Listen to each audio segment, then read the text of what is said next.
Hello and welcome to episode 165 of the Colby Cast. This is your place for community and conversation about pop culture and storytelling. And after I don't know how long, I would have to go back and look at the history books. It feels like forever, but the boys are back. Caleb, Luke, and I are back. We're in the same place, we're on the same computer, and we're recording at the same time. It seems like forever. So, hey, Caleb, where you been? What you been up to? How are you? I'm good. I'm great. I'm phenomenal. I'm fantastic. Those are all my adjectives. Good, great, phenomenal, fantastic. That's man, that's going to be hard to compete. I am not that, and we'll get to that here in a second. But welcome back. Glad you're feeling better. The cold slash whatever else really took you out, didn't it? Yeah, to anybody that just really wants to feel something, I definitely recommend getting a sinus infection and pneumonia at the same time.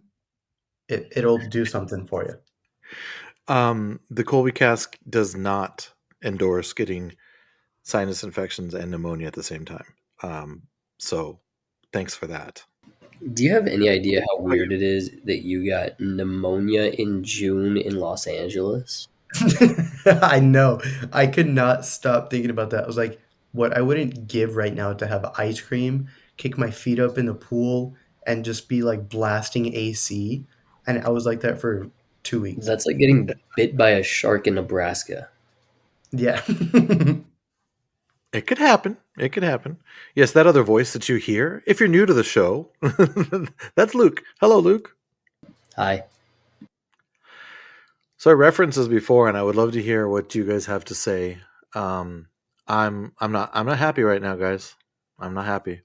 I'm happy about a show that we're going to talk about right now, but I'm not happy because of other reasons, and that's because we're basically recording this right after the Florida Panthers lost the second game in a row to the Edmonton Oilers. So now the Stanley Cup Finals series is 3-2 Panthers after being up 3-0. I remember specifically saying on this podcast that I wanted this to be the shortest Stanley Cup Finals in history, and because of that, I'm sure it's going to go 7 games. Now it looks like my terrible curse on myself is likely to come true. Although I don't know. Well, I'm still going Florida in 6. Where are you guys at? How are you feeling? Look, I don't have anything against the Panthers. I never have.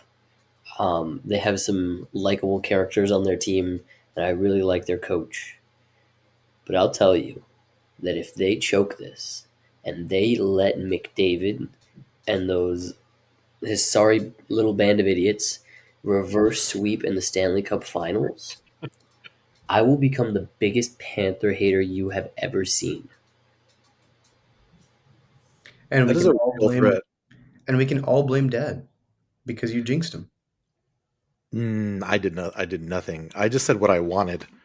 I just said what I wanted, and I was very realistic in admitting that I am pretty sure I wasn't going to get what I wanted.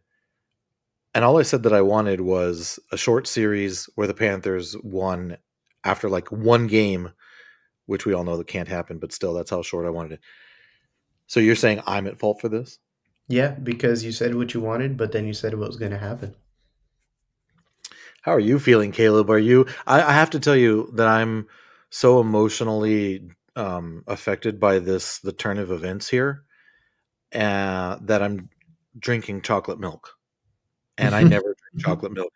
And Luke witnessed this as I was going in the kitchen to make this. I really actually wanted strawberry milk, and we didn't have any strawberry quick. The Colby Cast is not paid by Nestle or the Quick chocolate people. The Quick family. So I had the Quick family, the Jonathan Quick family. So Yeah, we haven't had strawberry milk in a while. I've been trying why? to finish. It's your fault. Why is that my fault? You drink it all. Look at your shirt. Oh, look, I love this shirt. This is my hot pink Barbie shirt that I've been rocking since summer 2023. I love it. This is a great shirt. I like it so much. I have two. It's such a comfy shirt. But yeah, I would like some pink milk as much as this pink shirt, but I had to settle for chocolate, and I threw a little bit of a hissy fit that Luke actually saw. I'm just like, why don't we have any strawberry milk? We have chocolate. That's what I said, just like that. So, needless to say, I'm not happy about the Stanley Cup Finals and how things are going. Do you guys have any hope that this is still going to go for the Panthers? I do. This Panthers team is still a very good team. They're a very well-oiled machine. They had a terrible first period, and they still almost won the game. Still almost had a chance of winning the game. So I still have faith in them. But I'll be honest, Connor McDavid starting to scare me. As if he didn't put up 160 points last year for the first time since 1850. He is starting to scare me. Man, that's some good hockey analysis right there. That's good stuff. Caleb, could you weigh in on Sergei Bobrovsky's RVH selections and how he's making his choices on his saves? Let's get really technical. He stinks. He has not looked great in the last 2 games. No, he was incredible throughout the entire playoffs up till these last 2 games, but I think he'll turn it around. I think the pressure got to him a little bit, but I might get death threats from the people who I'm recording with. I don't care who wins anymore. Shut up and die. God. No, I cannot. I can't endorse that, Luke. Come on. As Maui says in Moana. Oh, come on. Look, I'd love to say that just came out, and I don't mean it. But after giving it some thought, I mean it. I of course want the Panthers to win, but every time that I root for a team based off of just sheer hatred for the opponent, it just never works. So I'm trying a different approach, a different strat, if you will, and I'm hoping it works. That's just because you're not hating hard enough. It has been a while since I've took my hating pill, so maybe I get back on that. I like that because I'm thinking about making the unofficial ColbyCast motto "No hateration in this dancery." You might get trademarked. I might what? Get trademarked. Yeah, I'll get a copyright claim. But I don't like hate. No hateration in this dancery. But you know what's funny, Caleb? You just mentioned, I was thinking the same thing like no less than 10 minutes ago. I'm getting very philosophical here in trying to deal with this turn of events in the Stanley Cup Finals.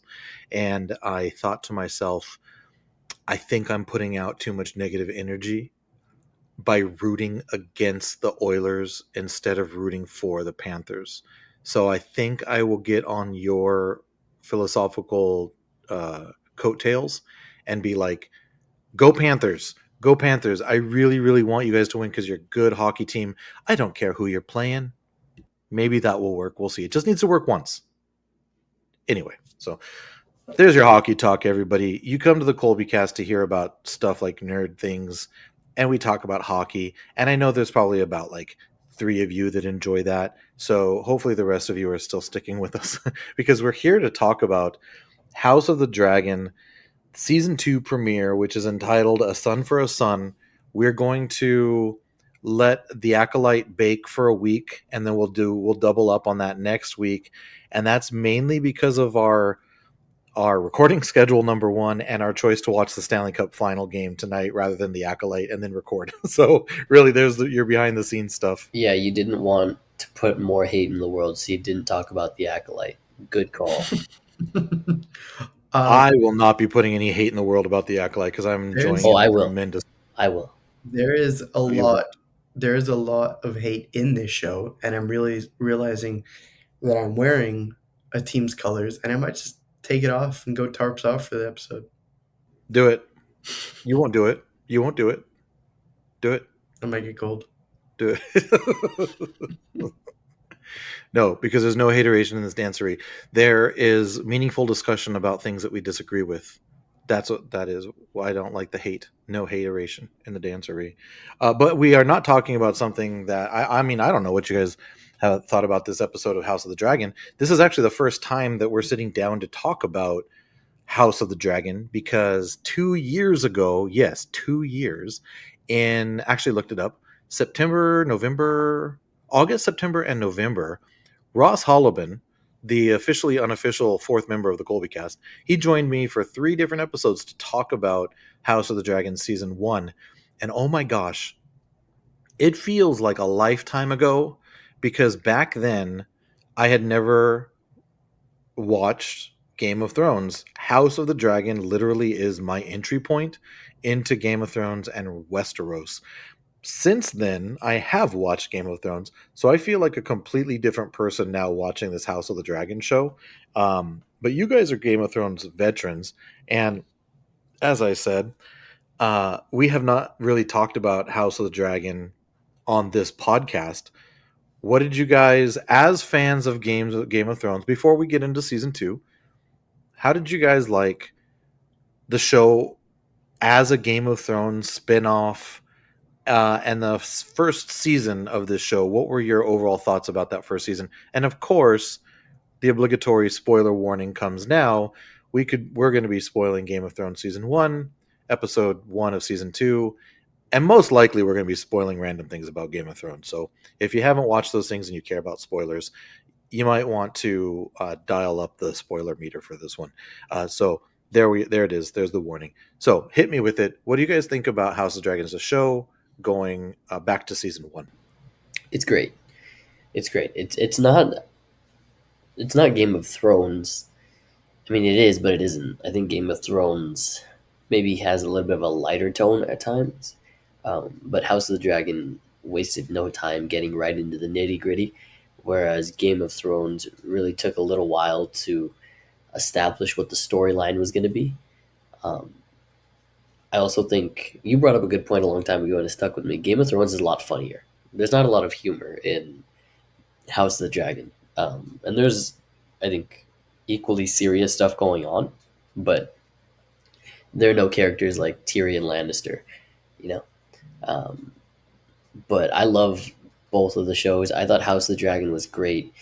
I loved the way that they were able to create such division between the sides, and it really divided the fan base. I mean, I think most people are on Rhaenyra's side, but I thought that was just such a genius marketing scheme, just getting everybody to pick a side, because it's such a big thing going on in the show. And I thought that was genius, and I've really liked it. So you, is it safe to say that you like the writing, Mr. Writing Expert? You know, the writing might be pretty good. You know, if you compare it to The Acolyte, you know, maybe. Spoiler alert. This is for you, Caleb. This is for you. I didn't even listen to that last part, so this is for you, Caleb. Luke and I watched this episode about the same, like right when it dropped, early Sunday night. We watched it. You were exhausted because of the weekend of hockey tryouts that you guys endured. Luke had taken a nap earlier in the day, so he cheated, whereas you didn't. You were exhausted, and you're like, I'm tapping out. I'm going to go take a nap while you guys watch this episode. Can I tell you, Caleb, we were no more than 5 minutes into this show, and Luke said these words out loud, and I quote, "Oh, the writing." I know the exact part where I said that too. Yeah, what was the exact part? It was when Damon said to Rhaenys. Yeah.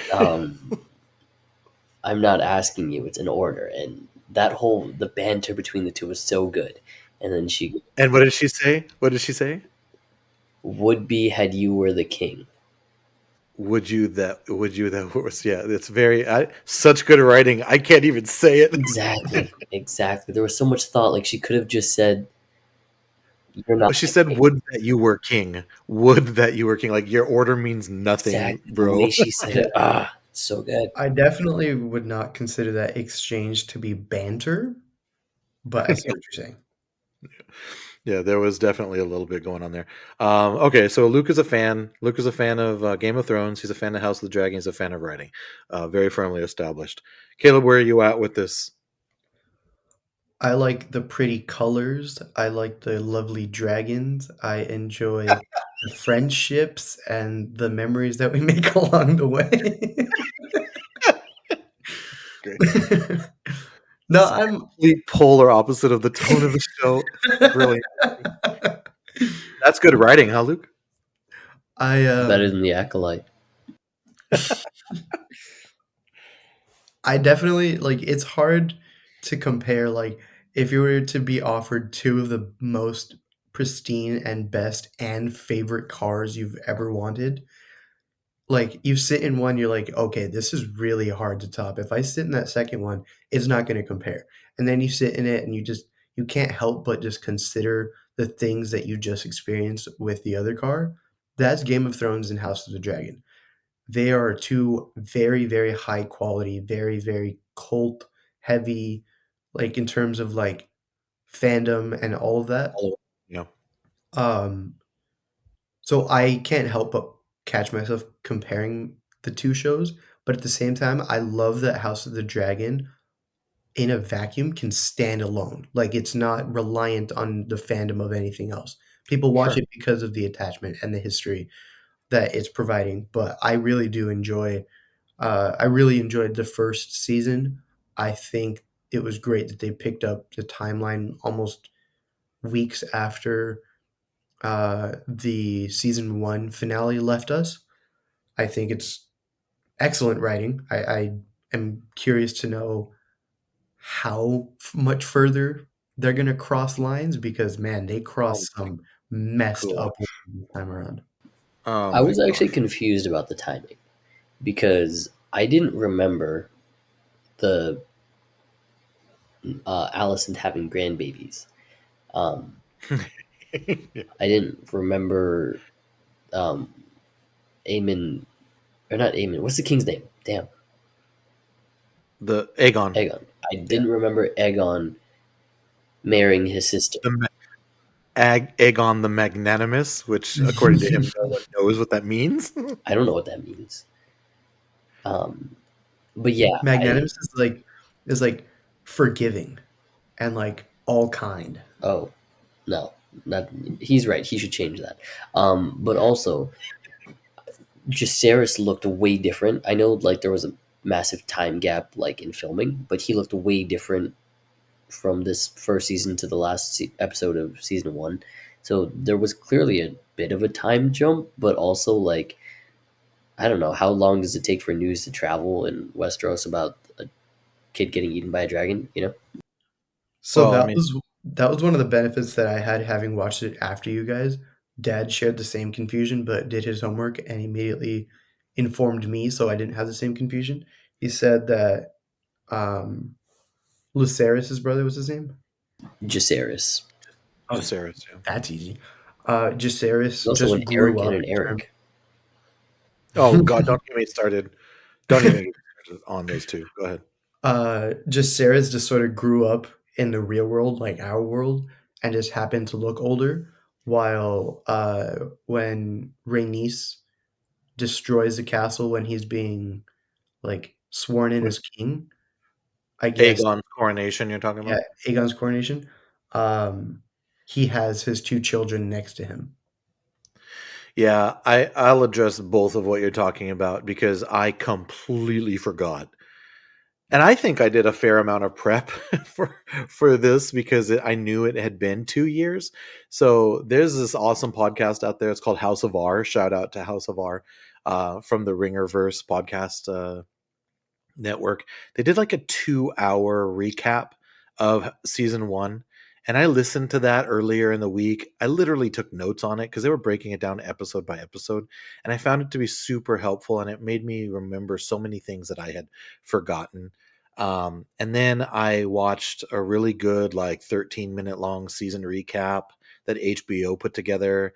And then they had the sort of like season one recap going into before we watched the show. And I also watched the last episode of season one, all to be ready for this next episode because I did not feel like I was going to remember as much as I should. And do you know, in all of that preparation, not one mention of Aegon and Helena being married and having kids. Literally by the end of the first season, like in episode 7 and 8, they already have kids. And I was like, how did I forget this? I don't know, just because it's been 2 years. But yeah, they were married last year, and I had to sort of like just wrap my head around that as this episode was playing that we were watching. last week, and just sort of go with it and realize like, oh, okay, I guess this is a thing. Yeah, these are that's his sister. I know that's Helena. I know that's Aegon, and I know they have kids. So okay, here we go. The other thing is they mentioned about the time frame. They mentioned that Rhaenyra had been gone for days, and then something else happened that made me think about weeks. But it was confirmed outside of the episode that only a few weeks had passed from the last season to this season. So yeah, there's your time frame and the Helena Aegon stuff. So I already established I'm on Team Rhaenyra, Team Black, go Black. Team Black. As much as I love Rhaenyra, my hatred for Alicent is double, and I understand that Targaryens are Targaryens and they do Targaryen things, like marry their sisters. Alicent's not a Targaryen though; she's a Hightower, so She's a Hightower. she didn't bat an eye when her son was like, "Hey, mom, can I marry sister?" She was just okay with that. Another reason to hate her. Well, I mean, you could even add to that. Not only I really don't think Aegon went to mom and said, "Hey, can No, I I marry know Helena?" she probably arranged that. No, yeah, which makes it worse, right? Don't you think? 100% Doesn't that worse. make it worse? Way worse. Okay. Well, I share your thoughts on Alicent Hightower. She's so repulsive. There is a more repulsive person in my mind in this show. His name is Sir Kristen Cole. He is the worst, the absolute worst. And after this episode, he's just becoming even worse. But I digress. You're right. He is the worst. Kristen Cole. I could. Who do you think is worse, Alicent or Kristen? They're different sides of the same coin. Kristen's just a baby. He's a big whiny baby. At least Alicent has a little bit of nerve, you know. She tried to take out a little kid's eye. I respect that. I hate it, but I respect it. Well, so does Otto. Yeah. Kristen Cole over here is just sitting here saying, "Please marry me so I don't feel ashamed," and then goes and does the same thing. And that's exactly what I was going to say. But before I say that, Caleb, what is your opinion on Kristen Cole? And if you don't hate him, just pretend like you do. I hadn't it the problem with being such a big gap in between seasons is I forget everything. So recaps are super helpful. I was able to watch one. Those don't cover everything, obviously. So Luke and I were talking about the episode, and he brought up that exact point, and then I was like, "Oh yeah, he's just over here, just like switching sides and doing the same exact thing without any care in the world." He's such a loser. Like he told Rhaenyra he wanted her to give up the crown and go run off with him. Sorry, and she said no. Like, I'm not dumb. I don't think she said that exact words, but she said no to him, and that angered him so much that he turns against her. And like both have said, now he's the same thing he was offering to be to Rhaenyra. He's the same thing to Alicent, and he's such a loser. No, the same thing he wouldn't be for Rhaenyra, because he said, "I will not be your whore." Yes, that's true. And now he's that for Alicent. I lost my train of thought. I was going to say something about. Oh, I got it back. Excellent. Did you guys hate Jaime Lannister in the beginning of Game of Thrones? He pushed Bran out of a tower. Of course, I hated him. Okay, Caleb, did you hate Jaime Lannister? In the beginning. I wish I could tell you, but my opinion's so biased toward him now because of his character growth. Like, for those objective reasons, of course, you want to say yes, but you also understand exactly who he is very, very early. Right, and he's dislikable very, very early. Yeah. Or unlikable, I should say. The reason I bring him up is I actually thought about this while we were watching. I really don't want this to happen, but Game of Thrones has a history of it already. Could we see Sir Kristen Cole someday become a likable character that we're actually rooting for? I haven't read the book. Here's the thing. There's answers out there already. They're in the book. They may do the different things in the TV show. Clearly, they don't have to do whatever's in the book. They've already made changes as I understand it, but I haven't read it. I don't know what Kristen Cole's future looks like in the book, but do you think they could do something like that to this guy and actually make people like him and root for him? If they were to do that, they would have to provide a ton of backstory as to why he is the way he is. Um, the only thing I remember from his past is like that he was the only knight that Rhaenyra was picking that had combat experience, and that he didn't come from a noble house. That's it. With Jamie, we got a lot of background as to why he was the way he was. So you you pitied him a little bit, but I don't think that they're going to spend enough time to do that for Kristen Cole. Because of that, I don't think he's going to have the opportunity to have the redeemable qualities that Jamie does. Honestly, I think Jamie Lannister's redemption started because he lost his hand. They cut off his hand, right? And that was a big deal because he was he was the Kingslayer. He was a magnificent swordsman, and what was he now without his hand? So that went a long way to force him to become a different person. I'm not sure what they would have to cut off of Kristen Cole to make me like him, to be quite honest. And A we're lot. not going to follow. A lot. Yes. Next subject. Let's talk about the fact that I think you already referenced it. They didn't waste any time because at the end of this episode, they behead a child, which was new for me in the Game of Thrones world. And I was not sure what was happening, and I was really hoping against it. And that was one other thing that Luke uttered as we were watching the show, as the infamous Blood and Cheese, as their characters are called, Blood and Cheese, were making their way through the castle. And they stumble upon Queen Helena's room with her children. And Luke said these words, "They're going to kill the kid." And at that moment, my skin crawling, I was like, no. And then I remembered, oh, this is a Game of Thrones show. Oh my God, they're going to kill a kid. Where are we at with this? It's messed up. It's gruesome. It's Game of Thrones. That's where I stand on it. I will say I expected it to go differently in two different ways. First way, I thought they were going to show us the initial attempt to kill it and then just cut to a different scene, and then that was going to be it. Or I thought it was going to be like the grayscale scene from Game of Thrones. I thought it was going to be like extra nasty and graphic, which I'm grateful we did not get. Oh, I'm so grateful that we didn't get, and I'm so grateful for these people that showed restraint, because I'm not sure I would be able to handle. You made With me that realize said- something. Go ahead.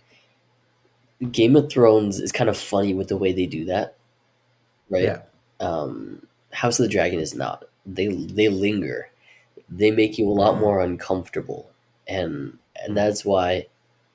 Afterward, we watched the director's commentary or whatever they call that, and I don't know who they were, but they were talking about how it was a bold decision for them to give the last 20 minutes to two characters that we had never met before.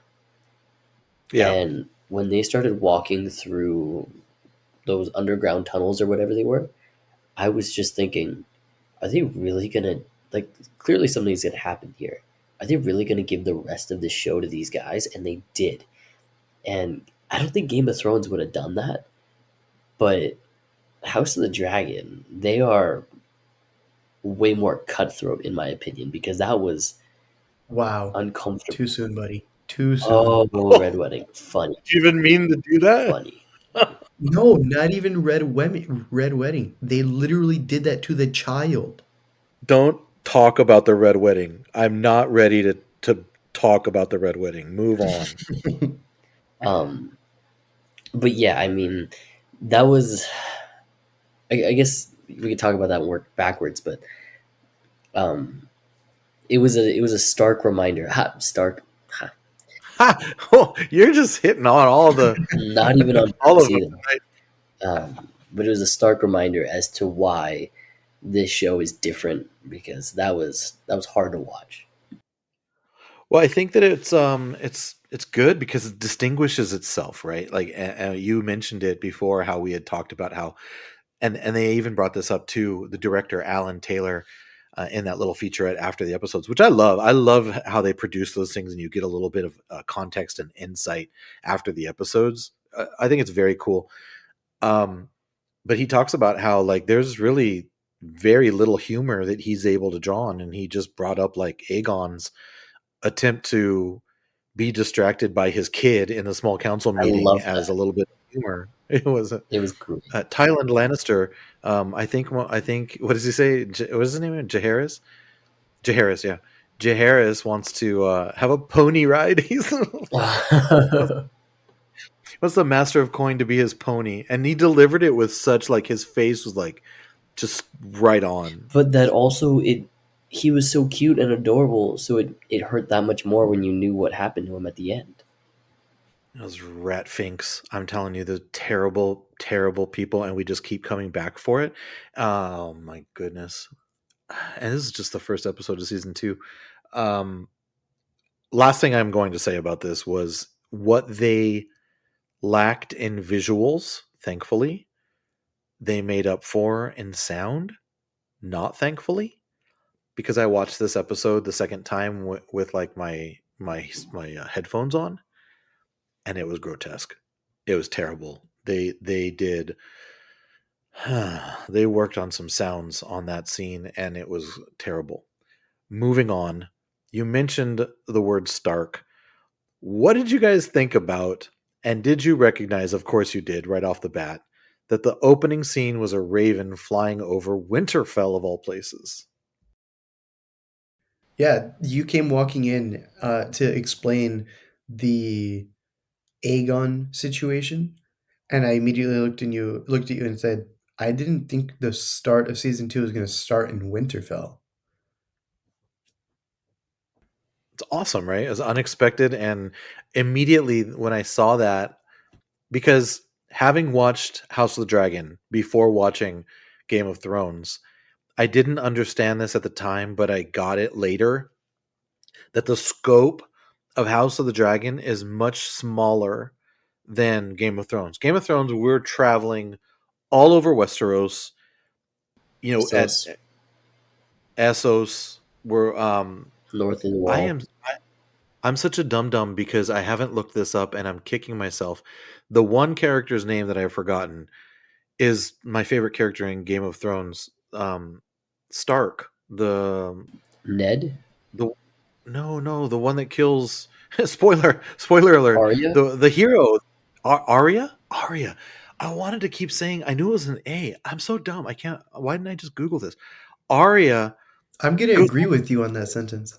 I know. I'm so ashamed of myself. She starts in Winterfell. She goes down to King's Landing. She makes herself all the way back up to Winterfell, and then she goes on this huge adventure thing in that freaky land where they have no faces or whatever. And then she comes back like this amazing assassin. Honestly, I would love to see an Arya Stark spin-off series of her adventures, off on what she's doing now, whatever she's doing. Those would be awesome. HBO, do it.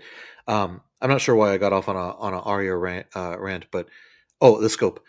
So we got this massive scope, and we saw all these different places in Westeros and all these other places, and of course Daenerys and her whole jaunt through the whole world, basically.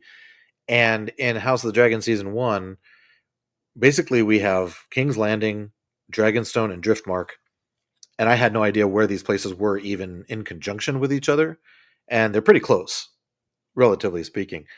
So immediately in this episode where we see the Raven starting in Winterfell, and then after Winterfell, we see the Wall. Like, oh, the scope of this series this season has already been blown out. You think that we're going to see more of that, or how did you guys like how that all started out this episode? I was confused about why they were at the wall.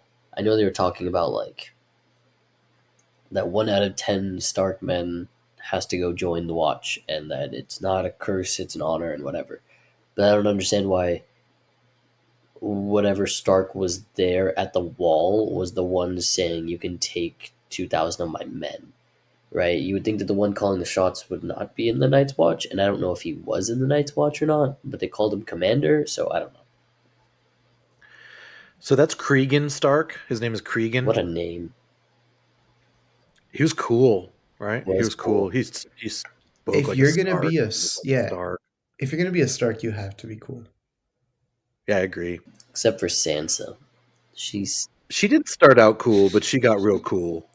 still stupid. No, she's not. She's the queen in the north.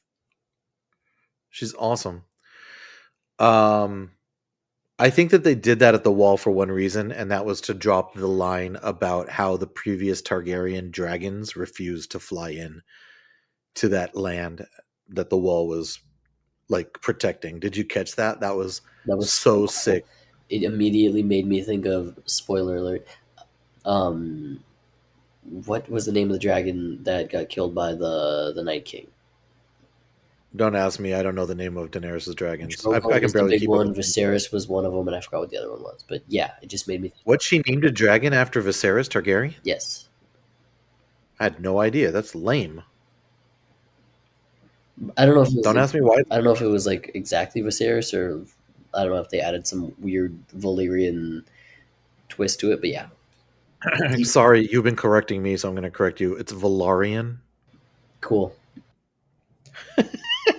Every time I say anything Valerian, he's like, Valarian. Go ahead. The internet says it's Viserion. Oh, that makes sense. That's a lot cooler than Viserys. I'm a fan of Viserys. He's cool, but like, I'm not naming my dragon after Viserys Targaryen. Wasn't her brother's name Viserys too? I don't know.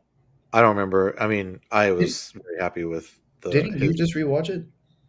Me? No, it was like No, 2 years ago. No. I just rewatched Game of Thrones, but he, spoiler alert, dies in season 2, so I haven't seen him in a while. Yeah, and I don't know that they said his name very much. We need like a West what's it called, a Westeros wiki open just to keep up with all the names. Don't ask me to spell. There's something like that. I was on it the other day. I found an interactive Game of Thrones map while I was watching Game of Thrones, and you could tailor it to the season and episode that you were watching so that you didn't get spoiled by a map of all things. And it was pretty well done. I like maps. I sent you guys a map about House of the Dragon earlier. I don't know if you guys had a chance to look at it, but it was pretty cool. Stark, yeah. So that whole thing, I think it was. I love the shot too when Cregan was delivering that line about. I believe it was King Jaehaerys, maybe, and his queen who went up there to visit, and Torrhen Stark bent the knee. Was the only Stark king that did that, and basically, set a very large precedent for the following hundreds of years or whatever. But when they said like their dragons refused to fly over, I felt that, like, right. I felt like Jace. He's like, oh, and I did also hear someone that read the book says that in the book it makes a very, very strong point that Jacaerys's dragon that he flew there on wanted nothing to do with the wall, didn't want to go anywhere near the wall, and wanted to get out of there as soon as possible. So we didn't get any of that in the show, but that's cool. Like, that tells you there's some serious stuff going on in that wall, and don't mess. Let the Starks continue to fortify it. Well, if you remember, they say in Game of Thrones, Benjen Stark, Ned Stark's brother, who goes missing, says that it's more than just a wall of ice and stone, that there were ancient spells carved into the wall. It's so cool because like this world clearly has magic and whatever, but it doesn't rely on that. It's really just sort of like in the background. And I love how it's not right in front of you and people actually like casting spells or whatever, but the world just sort of is built on it. And I think that that's awesome. I actually wanted to go back, and I had a question for you guys about the whole blood and cheese scene. So before they go into the castle, sorry that I'm going backwards, but I wanted to get your opinion on this. There's the scene where Daemon is talking to Blood and Cheese, and they're basically paying Cheese, and they're saying, "This is what we want you to do." And Cheese asks him, "What if?" And he literally says, "He has silver hair and one eye, and if you find him, be prepared for a fight." He's gonna put up a good fight, and they say, "Oh, look at this little guy." Well, Idiot. here's the thing. Well, this is my question. He specifically said, "One eye, silver hair, gonna put up a good fight." Then Cheese asks Damon, "What if we don't find him?" And then the scene cuts away. You never hear what Damon says. Interesting. My question to you guys is, now knowing what Blood and Cheese went and did Damon say, if you can't find him, just grab anybody with silver hair?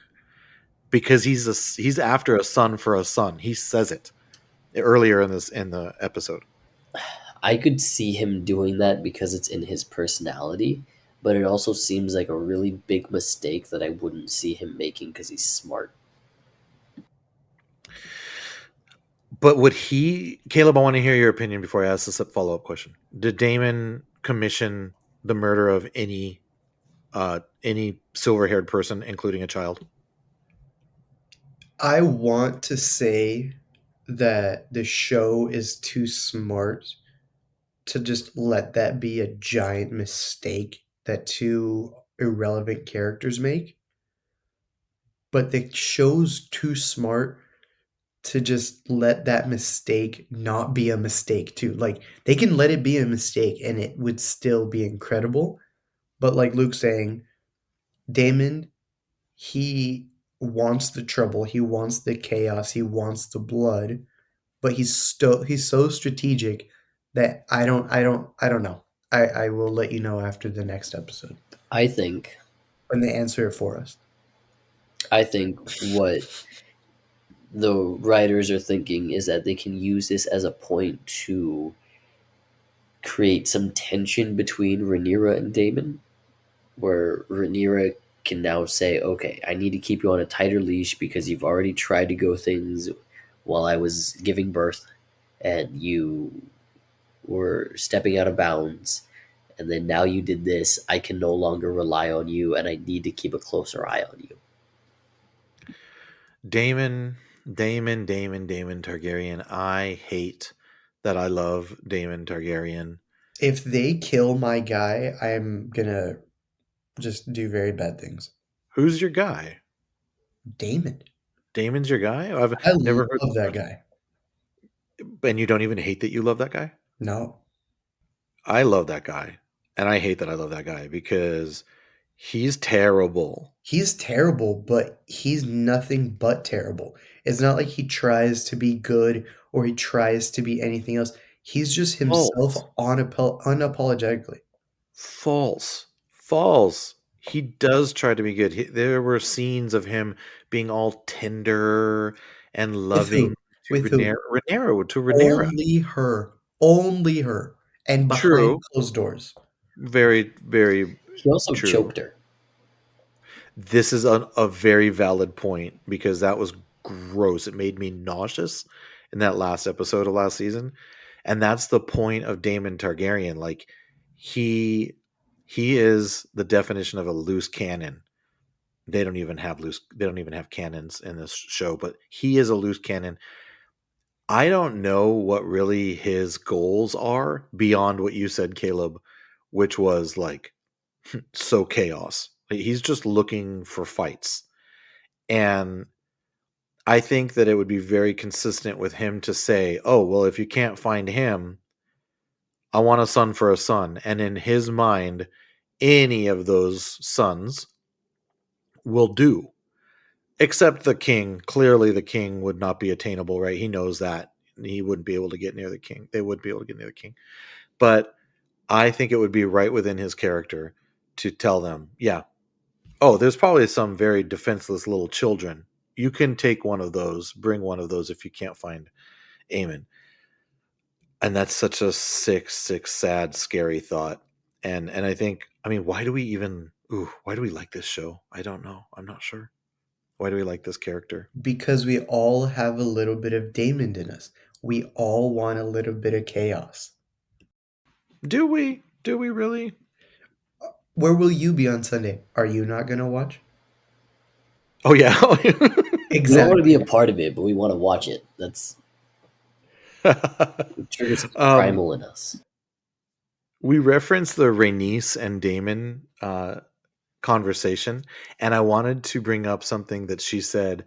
I'm sorry, I don't have her name in front of me, but the actress that plays Rhaenys, she said in that featurette later, which was like that those two characters is like a panther meeting an electric eel. I just love that idea because they're both so incredibly dangerous, and these two characters are very dangerous. And I loved that quick scene and how she stood up to him and how frustrated he was by her. Speaking of Rhaenys, though, her we get a quick scene, very interesting scene, and I think they're planting a seed here, where they show Lord Corlys, and we meet a character named Alan. Find out that Alan is the one that saved Corlys, pulled him out of the sea, and he delivers the dagger that was commissioned for Luke, who was the heir to Driftmark. I think we saw him real quick in a trailer for the rest of the season or for season 2 or whatever. But refresh my memory, we had not met him before, right? Do you guys remember seeing him at Not all? that I know of. Yeah, I do think that he's a new character, so we'll see what comes of that. But here we go again. Like Game of Thrones is famous for introducing characters in one scene and then spinning something very important. Um, but what about just looking through my notes here, seeing else what's sticking out to me? Uh, Otto Hightower. Otto Hightower. Does he seems to be in league with Alicent. They've been working together since last season. He approaches Aemond near the end of the episode and seems like he's even trying to finagle some stuff going on with Aemond. Like he's telling him, look, we're going to get you the blood you're looking for, but you have to control your impulses. You're going to get what you want, but you have to go on my time frame. And he even sits there and pumps his tire a little bit and says, you and Vhagar are the single most powerful thing in the realm. Does Otto really have anybody on his team, or is he working? Is he playing 3D chess or whatever, and he's like 20 moves ahead of everyone? I think he thinks he's 20 moves ahead of everyone. I think he thinks that he's very powerful. I do think he plants seeds and like a broken clock is always right twice a day. I I know he's very self-serving. I don't think he has the impact that he thinks he does. Interesting. Why do you think that? The future is now, old man. That's why. That's why. Because Caleb, because what's the Kane guy who has Allison in his back pocket? oh, I was going to bring him up next. Yeah, Laris. Laris, my boy Larry, who I can also not stand, Super is gross. is already in Aemon's ear and Aegon's ear. in Aegon's ear, and he's going to one way or another get what he wants before Otto gets what he wants. And I think eventually he's gonna use that like you're in debt to me, Allison. Do what I want and do it now. While Otto doesn't have anything like that. Well, and that's what I mean, right? Everybody's trying to get their claws into Aegon, and now he, who does he want to listen to? Does he want to listen to the guy who keeps interrupting him and telling him what to do when he's talking to the common folk, or does he want to listen to his mom, who he clearly doesn't like, or does he want to listen to this new guy, or who's he going to listen to, right? And that's why I think with Otto, especially with him being his father's hand before him and him clearly wanting to be viewed differently than his father, I think that's a really big thing that Otto no longer has the influence on everyone else the way he did when Viserys was still alive. It's also convoluted and complicated, and that's one of the reasons I think why we love the show, right? Because you can look at all these different aspects of Game of Thrones television and be like, "Oh, that's my favorite part of it." It has so many different moving parts that appeal to so many different people, and you've got the more salacious part of things, you've got the dragons, you've got the mythology behind it, you've got the world building. But one of the things that I think so many people enjoy is like the palace intrigue, and that's what you guys are talking about here, right? We've got these warring factions. Aegon is checked out. Like the guy is hanging out with his bros on the throne, like trying to find a better name for himself, and he's just blitzed while he's doing it, to the point where he allows two assassins to walk through the throne room on their way to ultimately murdering his child. He is just completely checked out. Aemond, I'm not sure what Aemond wants, but it's going to involve blood. I don't know that Aemon wants to be king. Maybe he does. He doesn't want Aegon to be king. Otto wants to like centralize power at his table. I think Alicent wants the same thing.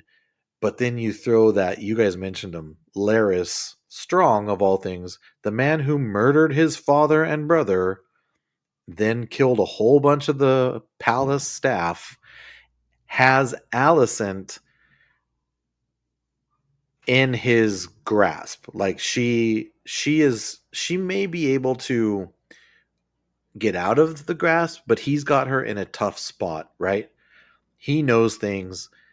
Larys walked so Littlefinger could run, right? This is like I can't stop thinking of Littlefinger when I see Larys on the That's screen. a I'm good like, comparison. I mean, they're the same kind of person, right? Like they are going to centralize power by exposing people's weaknesses and secrets. And I think Littlefinger got a little bit too big for his britches. So I'm interested to see where Larys ends up, because he is a gross dude. He is a slimy, gross dude. I mean, and now he's making plays on the king. So, I mean, it's also intriguing, and the story that it tells is so interesting to me. And that's another reason why we keep coming back week by week, right? All right. Maybe maybe this was by design. I'm not sure, but the last person that I'm going to bring up before we get to any final thoughts on your all parts, uh, Rhaenyra. We really have not spoken much about Rhaenyra at all, and she only had one line in this entire episode. The director, or maybe it was a showrunner, Ryan Condal, afterwards said it. She's arguably the most important character in this entire show. Like she should be the heir. She's the one that's causing this civil war by just existing. She's by far my favorite character on the show. I love I love seeing what she does, how she thinks, how and Emma D'Arcy, who's the actress, is a great does a great job playing this character. She has one line. That line is, I want Aemon Targaryen," which Daemon then immediately turns around and springs into action. But I don't think that that makes her any less impactful in this episode, because the first time we see her, she's looking for Luke's remains. She's going through her grieving process. Uh, and then we get a couple different scenes that I want to bring up, but I just wanted to hear what you guys thought about Rhaenyra in general, and then about her in this episode. So I found out that her dragon is a female, and that dragon had a baby, and that baby was Lucerys's dragon. Oh my It goodness. wasn't that scene where the dragon is screaming while Rhaenyra is screaming on the beach. It wasn't just Rhaenyra mourning. It was the dragon. I'm not sure that her dragon's name, but Lucerys' dragon's name was Cyrax, and They Okay, so that's Rhaenyra's. Rhaenyra's is Cyrax, and Luke's was Arax. okay. There you go. Yeah. So Cyrax and Rhaenyra were both mourning, and I thought that's such an incredible detail, and it sort of just adds to the depth of it, right? I did not know that. That's very interesting to me, and I did catch on to the fact that the dragons seemed to be grieving too. But I just sort of connected it with their connection as dragon and dragon rider. So that's oh man, I did not know that Arax was Cyrax's offspring. Unbelievable. Caleb, what do you think about Rhaenyra and in this episode? I think Rhaenys saying when her daughter died, Damon's former wife, she couldn't grieve until she saw the remains, and then she was completely incapacitated. Set the Mm-hmm. table perfectly for Rhaenyra. Um, I think that's exactly what she needed. I don't think she would. I think she was in denial. They don't want to believe it, but the Targaryens are very powerful, but especially when they're emotional. And sometimes it's just their strength is not thinking, their strength is just going. And that's why there are so many mad Targaryens, as they like to say. Interesting. Um, and she finds what she needed to see in the remains of both the dragon and sort of, i.e., Lucerys's remains, and understands like I can't do nothing anymore. I got what I needed. Let's get to work.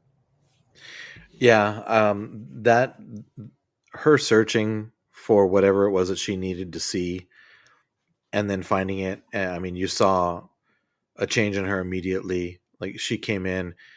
The scene that I found so powerful was when Jace returned, and he's trying to be the dutiful son, right? He's trying to be the good soldier. He went on a mission, and he obtained what he was supposed to obtain, and he came back and he needed to report that to his mother, the queen, and obviously he had found out about Lucerys at this point and was just breaking down as he was trying to report his information. And just the interchange between the two of them where she just stood up and walked over to him and embraced him, and they both wept, which sort of leads into another scene that I thought was very interesting and powerful, which was basically Lucerys's funeral. What was your take, and what did you guys think about the fact that it was intercutting between this funeral where you see Jacaerys and Joffrey putting in Luke's um, things, for lack of a better phrase, into the fire? Clearly, it's his funeral, and they're interspersing these scenes with Alicent lighting candles, and she's lighting candles for individuals, and she says her mom's name first, and then Viserys's name, and then she sort of looks at another candle and waits, hesitates, but then she ends up lighting it for Lucerys. And I was sort of waiting to see, like, is she going to do that? Is she going to go that far? I thought that that was a very powerful scene. How did you guys? How did it land with you? Yeah, it was a reminder of that most things in Game of Thrones and House of the Dragon are simply just mistakes, right? There's so many things that, if just one person did one thing differently, then what does that butterfly effect have on everything else? And I don't think that Allison ever wanted for the kids to die, in at least that way. Um, so she definitely, I think she was a little bit genuine in her mourning, but at the same time, this entire war is based on a grab for power and being selfish, right? I mean, even Otto says something about, you know, the realm will never accept her as the queen, and the only way for her to stay in power is to put you and your family to the sword. Uh, Yeah. which that's just not true because he's trying to prevent war by creating war. Um, but at the same time, like there is a little bit of empathy there too. Yeah, Caleb, what was your take on that lighting candle stuff and what it says about Allison? Game of Thrones is fighting between families. This is all very much inter-family fighting, just on a very, very big scale. So I don't think it's ever been a doubt that Alicent has a heart. She was very close friends with Rhaenyra until she wasn't. I think she understands that some things need to happen, but it shouldn't come down to the kids. It should come down to like I feel like if it was up to Alicent, she would just go into like a fist fight with Rhaenyra and call it a day. Winner wins, loser loses, and call it a day after that. But She I don't know. lose. She's she's a very complicated character because she is so easily manipulated and malicious sometimes. But I think that added an extra layer for sure. Yeah, it sort of humanizes her, right? Like she's not all bad, but she's bad in a lot of instances. And I think it's interesting, Luke, you brought up the marketing campaign that has been going on like the week prior to this episode dropping, which was, choose your side. They've got businesses and they're hanging banners from castles in Mexico and in Spain and on the Brooklyn Bridge and all these super effective and cool viral things going on left and right, which I thought was fantastic. But it's all based on this choose your side. And after that sort of ran its course, it's maybe still running its course, but as an added layer to that, they started making Rhaenyra and Alicent the face of those two houses, or the faces of those two houses, which I find interesting because it's not one of the kids, it's not Aemond, it's not Daemon, it's not Aegon, it's Rhaenyra and Alicent, and these two people are at the heart of this. And I feel like both of them are just reacting to manipulation and mistakes, right? Like there's people manipulating left and right. Mistakes are being made, and they're crucial, terrible mistakes. You could throw misunderstandings in there too. Like Alicent misunderstands what Viserys is telling her on his deathbed, and it just sort of sets off all these. It lights the fire that's been waiting to be lit through the entire first part of the season one. And these two women are just trying to manage life and kingdoms and family through these manipulations, misunderstandings, and mistakes. And it's just very, very compelling storytelling, in my opinion. So, well, that's pretty much everything I had about this first episode. You guys have any final thoughts before we sign off? Yeah. You asked if we think the story is going to remain self-contained. I don't think it will. I think they're going to be exploring a lot more places. Particularly, they both sides mentioned Harrenhal. Um, that Harrenhal was going to be a big point to control the Riverlands. So I think we're going to see a lot more of the Riverlands. And um, they mentioned House Tully.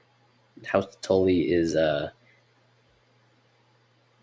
Ned Stark's wife's family, and they're like a Oh, right. ancient household too.